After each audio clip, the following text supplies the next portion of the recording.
Thank you. Hello and welcome to Harwich Channel 18. I'm Jill Mason, Director of Channel 18. And with me here today is Lee Scarborough and Ryan Mann. Now Ryan you know from the Conservation Trust. You may not know Lee Scarborough, but the purpose of today's discussion is to learn about a project called the Atlantic Challenge, which is something that's been happening with a local tie for many, many years. Many people don't know about it, so I hope you're going to learn something today. And Lee, I'd like you to start off, if you would, by giving us a little history of the Atlantic Challenge.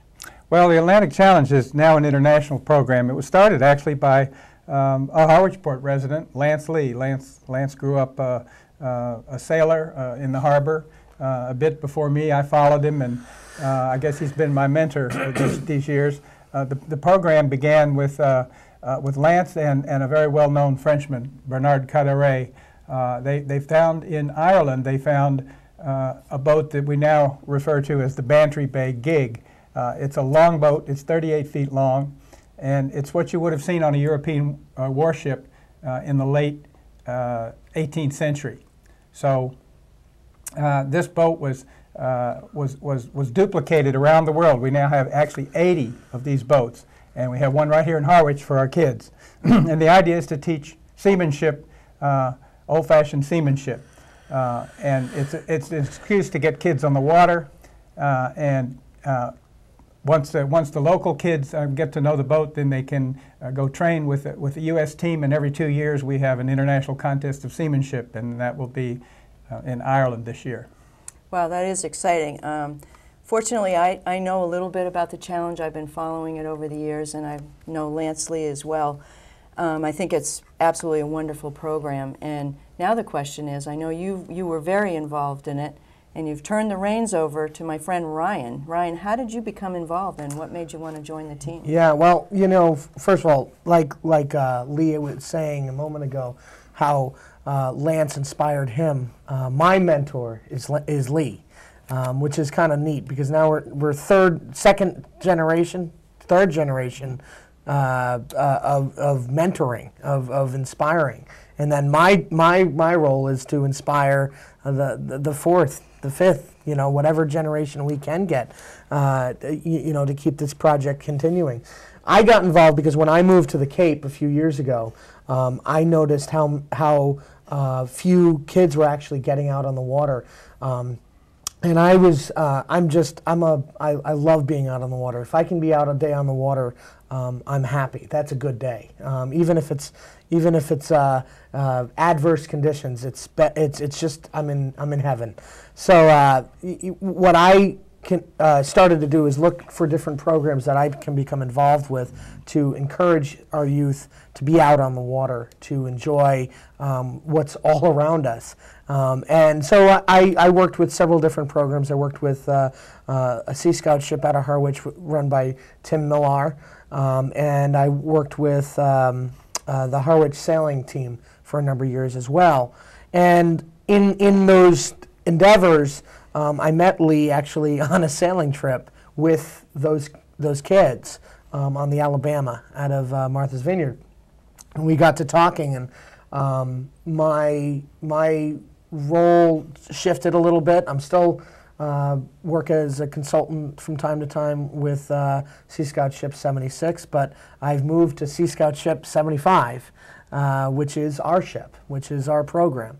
We are a registered Sea Scout ship, and we do very interesting programs based on unique expeditions to give them unique experiences. So let me just interrupt for a minute here, Lee and Ryan. Your involvement, it involves getting ready for this competition, training kids, dealing with the boat, all of those things? Sure. As the well, person in charge? Sure. Well, really our local program is in a sense separate from the international program in that kids can join, they get out on the water, they train on a regular basis, and we also send them out on expeditions twice a year where you're really challenged. You may have to row 4 hours against a strong wind, or you know, we challenge the kids. It's a bit like Outward Bound.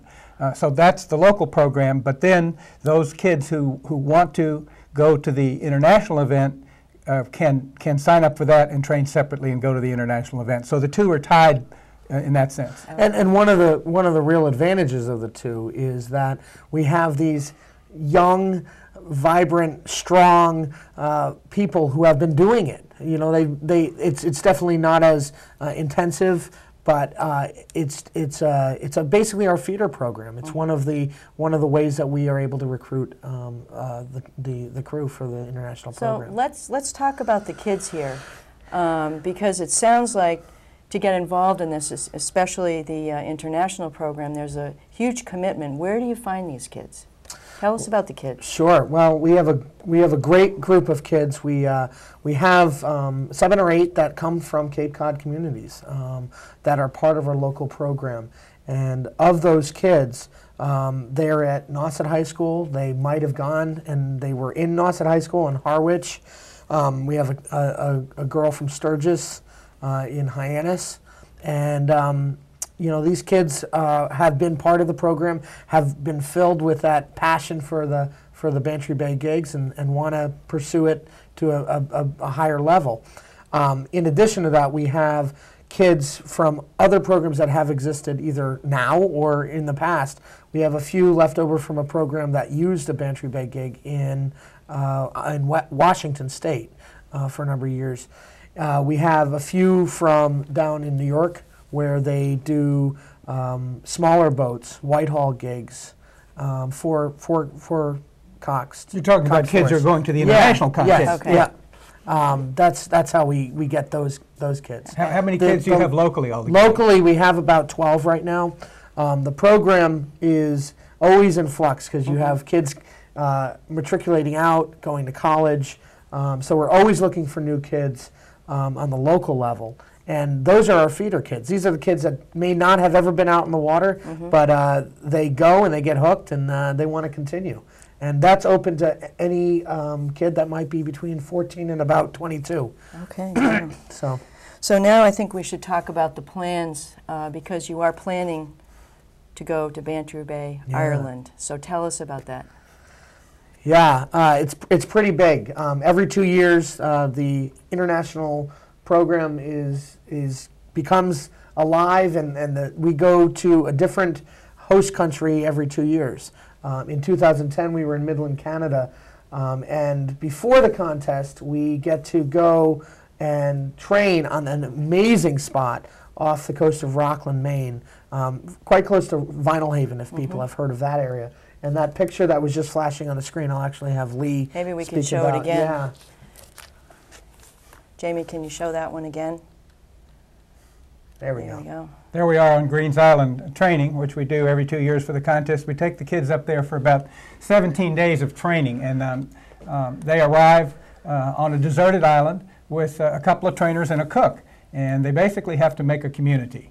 And they learn all kinds of things. First of all, they learn responsibility because, well, for example, the well is a quarter of a mile from the campsite. So if you want breakfast, you have to bring water. And if you don't bring water, training doesn't start. And you learn pretty quickly what you have to do in life to make things happen. So I think responsibility is one thing. I think we teach a lot of perseverance and self-reliance. The kids row for about 2 miles every morning before breakfast, just to get their muscles up and get their rowing skills up. Then they eat breakfast, and then they practice. We have about 10 different events of seamanship that take place in the international contest. So the kids have to get together in different teams. We have more kids than we need in the boat at one time, and they train for the different events. And then in the evening, we have a yurt that is up on top of the hill, absolutely gorgeous site overlooking the main islands.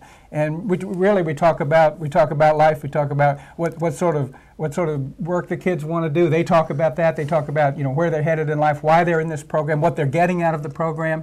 So it's really kind of it really is a character building program. And the kids, when they come back from the international contest, having been to that training program, having bonded with their peers, and now having made international friends with kids from 12 or 14 different countries, they come back different people, absolutely. And they all, everyone, 90%, let's say, used that experience on their college application. So they're telling us that's the most formative experience they've had to date.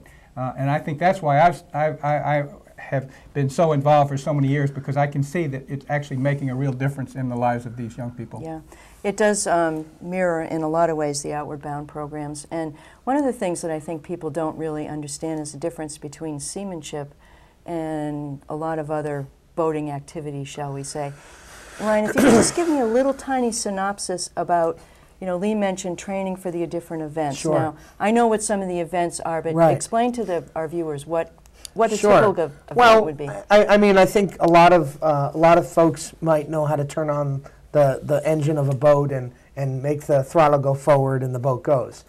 This is learning a lot more of the minutia of boating. This is learning how to splice, learning how to tie many knots, learning how to navigate, meaning all those factors that go into navigation: the current, the tide, the points of land. Learning how to navigate and not only navigate, but to really be proficient in a craft that is not an easy craft. It takes the 10, 12, 13 people to really operate this craft effectively, and that's because of the complications of this craft. It was designed, it was chosen for its beauty, but it's also chosen because one of the problems with a lot of at least sailing craft is you have 1 or 2 or 3 people that do everything and everybody else just kind of is in the boat. Well, when you're 14, 15, 16 years old, you want to do stuff. And that's what's so incredible, is these kids will get into this boat, row it, and then they'll put up 3 masts and they'll sail the darn thing. And it's really a neat thing because they learn hands-on what they're doing as they're doing it. And learning that minutia of seamanship is really a big part of this. Going away and being able to apply that to other crafts as they go back to their homes all over the United States is a big part of it as well. So it's definitely an event that involves a lot of teamwork. Absolutely. Oh, totally teamwork. Yeah, it's all teamwork. Yeah. It's everything from the bowman to the cocks. Everybody in between is part of that machine. It's like making the whole machine work. Okay. Yeah. We're moving right along. We could sit here and talk about this all sure, day, but let's get talking the specifics for Yeah. this year's event. Yeah. I mean, it's going to cost a lot of money to get all these kids to It Ireland. will. It will. How's that working? Yeah, we rely, the kids pay obviously their way to a certain extent, but we rely a lot on donations. And so if there are people out there that in TV land that feel like they can give a little bit of a donation, please feel free to get in touch with us and help us out because we do need help. How much does it cost an average kid to participate in this? Yeah, it's about $3,500 this year. We have tried very hard to keep that cost down. I mean, you think about it. You have 3 trainers. You have a cook. You have all the supplies of eating and transportation over to Ireland, down to Boston. I mean, there's a lot of costs that are in there, and it barely covers the costs just to have the kids pay for it. We definitely need the support of the communities. And the other thing about the Cape is we have 8 kids from our communities that are going to be part of this program this year. So maybe even more. So you are supporting your community even though we're going to Ireland. Yep. So if somebody wants to mail a check, where do we send it to? Atlantic Challenge? You can send it to Atlantic Challenge, 150 Bank Street, Harwich. Port. That's Mr. Lee Scarborough here, as treasurer. We very much appreciate it. It is tax deductible because we are a 501c3 nonprofit charitable organization. Great. Okay, I think we have to close up now, but do me a favor and touch base with us again later in the season, and absolutely. maybe we'll go out and watch some of the training, meet some of the kids. I think that would be a great thing to do. So excellent. We wish you both luck, and thank you for making this effort on behalf of all of our kids, and sustaining the maritime industry in Cape Cod. It's really important. Great. Thank you. Nice to see you guys. Bill. Thank you.